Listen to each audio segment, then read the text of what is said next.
नमस्कार जय जगन्नाथ आम चैनल को आपण मानकु बहुत बहुत स्वागत। सांग माने एही फूलटी को समस्ते निश्चित जानिथिबे। एहाकु मंदार फूल बोली कहा जाए एवं एहाकु जबा कुसुम मध्य कहा जाए। एहा अत्यंत सुंदर फूल अटे। एहाकु आमे देवादेवी को समर्पण करिथाउ। आज ए भिडियो रे मु एही फूल विषय रे किछि गुरुत्वपूर्ण कथा कहिबी। निज फायदा पाई एही भिडियो को शेष पर्यंत निहाती देखंतु एवं महादेवंक भक्तगण चैनल टी को सब्सक्राइब करी भिडियो को गोटे लाइक निहाती करि दियंतु। एही भिडियोटी देखिबा परे आपण बुझिजिबे जे ए गछटी आम पाई ईश्वरंक वरदान अटे। सांग माने एमितिरे तो अनेक गछलता आम घर पाखापाखी देखा जाई थाए जेउ गुड़िकर औषधीय गुण मध्य रही थाए। सूचना अभावरु आमे एहाकु एक साधारण फूलर गछ बोली कहि थाउ।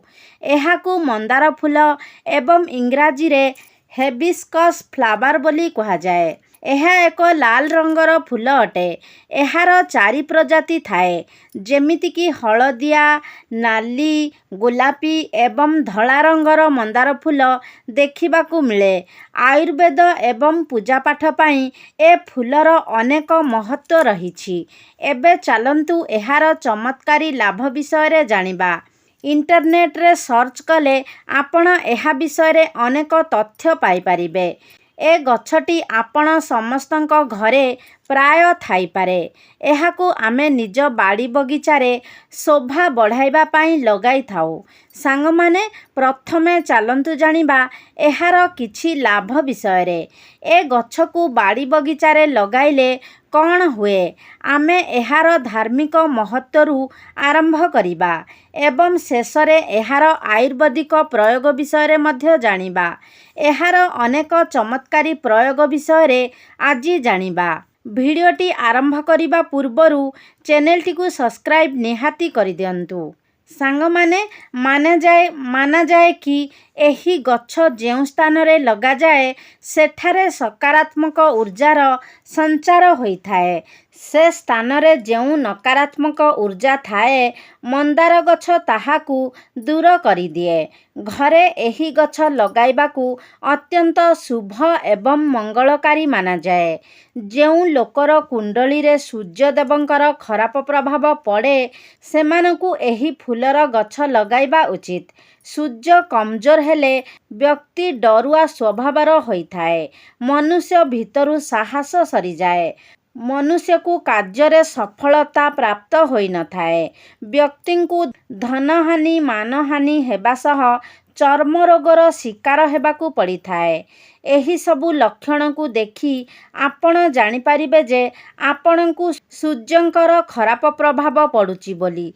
सेमिति किछि हेले आपण निज घरे ए गछ को लगांतु। सांग माने एहा छड़ा जदि आपणक उपरे मंगल दोष रहिछि तेबे ज्योतिष शास्त्र अनुसारे एही गछटी लगाइले आपणक मंगल दोष कटिजिब। मंगल जनित सबु दुष्प्रभाव दूर होइजिब। सबु किछि जानिबा पाई भिडियोटी को शेष पर्यंत निहाती देखंतु कारण अधा ज्ञान शुभ फल परिवर्ते अशुभ फल प्रदान करे एवं पापर भागीदार बनाई थाए। अधा अधूरा ज्ञान भयंकर होइथाए। ए भिडियोटी आज नहेले काली आपणक कामरे लागिब। ए सबु तथ्य केबे व्यर्थ जाए नाही। सांग माने एबे चलंतु जानिबा आयुर्वेद रे एहार प्रयोग विषय रे। ए गछर केउ केउ अंश आयुर्वेद रे प्रयोग करा जाई थाए। केउ रोगरे एहा कामरे आसी थाए। एही गछर पत्र पेट दरज पाई औषध रूपरे व्यवहार करा जाए। एहार सुखिला पत्र को पानी रे फुटाई चा भली पीले पेट बथारू मुक्ति मिले। पेटर कृमि मध्य मरी जाए। एहा आयुर्वेद रे लेखा अछि। एहा मध्य लिखित अछि जे एहा पेटर स्टोन होइथिबा लोकंक पाई रामबाण औषध अटे। जदि आपण लंबा समय धरी किडनी स्टोन पाई मेडिसिन खाउछंती କୁହାଯାଏ କି ଏହା ସେ ରୋଗକୁ ଠିକ୍ କରିଥାଏ। ଏହି ଗଛର ପତ୍ର ଫୁଲକୁ ମେଡ଼ିସିନ୍ ଭଳି ବ୍ୟବହାର କଲେ ଏହା କିଡ଼ନୀ ଷ୍ଟୋନ୍ ରୋଗକୁ ମଧ୍ୟ ଭଲ କରିପାରେ। ଯଦି ଆପଣ ଲମ୍ବା ସମୟ ଧରି କିଡ଼ନୀ ଷ୍ଟୋନ୍ ରୋଗରେ ଶିକାର ହୋଇଛନ୍ତି, ତେବେ ଏହି ଫୁଲ ଓ ପତ୍ରର ଗୁଣ୍ଡ ବଜାରରେ ଉପଲବ୍ଧ ଅଛି। ହିବିସ୍କସ୍ ପାଉଡର ଆପଣ ନେଟ୍ରେ ସର୍ଚ୍ଚ କରି ଜାଣିପାରିବେ। ଏହାଛଡ଼ା ଆପଣ ଚାହିଁଲେ ଏ ପତ୍ର ଓ ଫୁଲକୁ ଶୁଖାଇ ଗୁଣ୍ଡ କରି ରଖିପାରିବେ। ଏହାପରେ ଏହି ଗୁଣ୍ଡକୁ 2 ଚାମଚ ହାଲକା ଗରମ ପାଣି ସହ ଖାଇପାରିବେ। ନହେଲେ ଆପଣ 2 ଗ୍ଲାସ୍ ପାଣି ଏବଂ 1 ଚାମଚ ଏହି ଗୁଣ୍ଡକୁ ନେଇ ଫୁଟାନ୍ତୁ ଏବଂ ଯେତେବେଳେ ଏହା 1 ଗ୍ଲାସ୍ ପାଣି ହୋଇଯିବ, ତାହାକୁ ଛାଣିକି ପିଅନ୍ତୁ। ଏହା ଆପଣ ଖାଲି ପେଟରେ ବ୍ୟବହାର କରିପାରିବେ। ଏହାକୁ 15 ଦିନ କଲେ ଆପଣ ଷ୍ଟୋନ୍ ରୋଗରୁ ମୁକ୍ତି ପାଇଯିବେ। ଏହା ଶରୀରରେ ଆଇରନ୍ର କମିକୁ ମଧ୍ୟ ଦୂର କରେ। ଆପଣମାନେ ବହୁତ ଲୋକ ଥିବେ ଯେଉଁମାନେ କି ଶରୀରରେ ଆଇରନ୍ ବୃଦ୍ଧି ପାଇଁ ମେଡ଼ିସିନ୍ ଖାଉଥିବେ।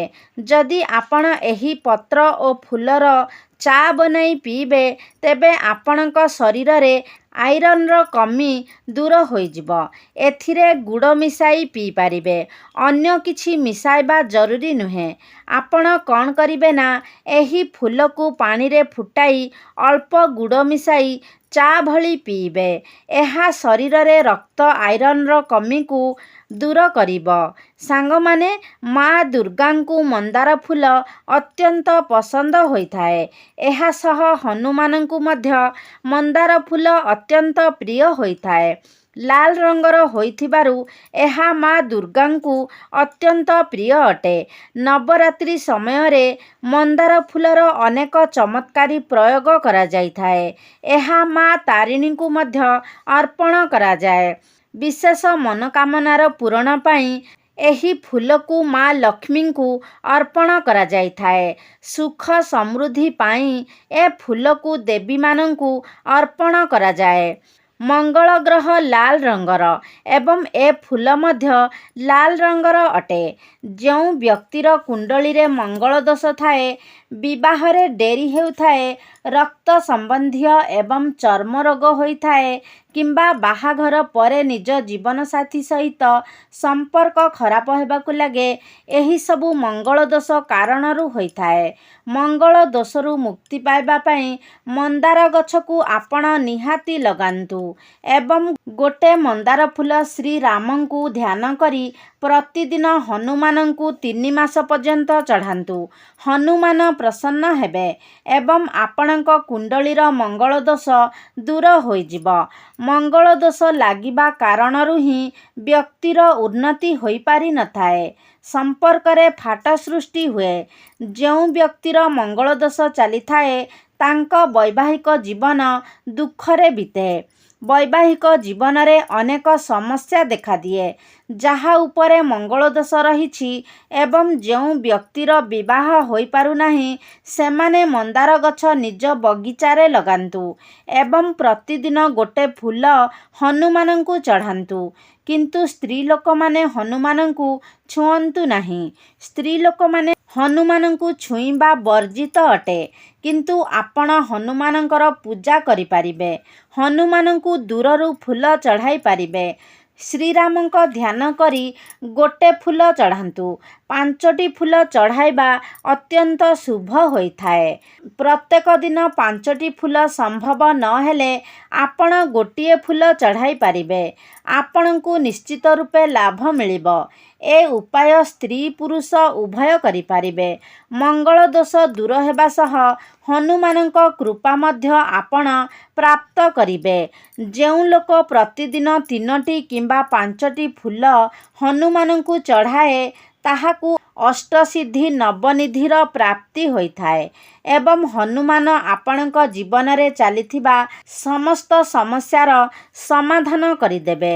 ଲାଲ ପୁସ୍ତକ ନାମକ ଏକ ଧାର୍ମିକ ଗ୍ରନ୍ଥରେ ଲେଖା ଅଛି, ଯଦି କେହି ବ୍ୟକ୍ତି ଶନିଙ୍କ କୁଦୃଷ୍ଟିର ଶିକାର ହୋଇଛନ୍ତି ତେବେ ହନୁମାନଙ୍କୁ 5ଟି ଲେଖାଏଁ ମନ୍ଦାର ଫୁଲ ଅର୍ପଣ କଲେ ସମସ୍ତ ପୀଡ଼ା ଓ କଷ୍ଟରୁ ମୁକ୍ତି ମିଳିବ। ଏବେ ଚାଲନ୍ତୁ ଜାଣିବା ଗୁରୁବାର ଦିନ ଏ ଫୁଲର କି ଉପାୟ କରିବେ। ଯଦି ଆପଣଙ୍କର କିଛି ବିଶେଷ ମନୋକାମନା ରହିଛି ତେବେ ମନୋକାମନା ପୂର୍ତ୍ତି ପାଇଁ ଗୁରୁବାର ଦିନ ମା ଲକ୍ଷ୍ମୀଙ୍କୁ 21ଟି ମନ୍ଦାର ଫୁଲର ମାଳ ଚଢ଼ାନ୍ତୁ। ସନ୍ଧ୍ୟା ସମୟରେ ମା ଲକ୍ଷ୍ମୀଙ୍କ ନିକଟରେ ଘିଅର ଦୀପ ଜଳାଇ ବିଶେଷ ମନୋକାମନା ପୂର୍ତ୍ତି ପାଇଁ 21ଟି ଫୁଲର ମାଳ ଚଢ଼ାନ୍ତୁ। ଆପଣଙ୍କ ମନୋକାମନା ନିହାତି ପୂରା ହେବ। କେବଳ 3ଟି ଗୁରୁବାର ଏମିତି କଲେ ସବୁ ମନସ୍କାମନା ପୂରା ହେବ। ଯଦି ଆପଣଙ୍କର କିଛି ବିଶେଷ ମନୋକାମନା ରହିଛି ତେବେ ଶୁକ୍ଳପକ୍ଷ ଗୁରୁବାର ଦିନ ନହେଲେ ସୋମବାର ଦିନ ଏହାର 9 ଫୁଲର ମାଳ ବନାଇ ନବଦୁର୍ଗାକୁ 9 ଦିନ ପର୍ଯ୍ୟନ୍ତ ଚଢ଼ାଇଲେ ସବୁ ମନସ୍କାମନା ପୂରା ହୋଇଯିବ। ଏହା ଥିଲା ମନ୍ଦାର ଗଛ ବିଷୟରେ କିଛି ସୂଚନା।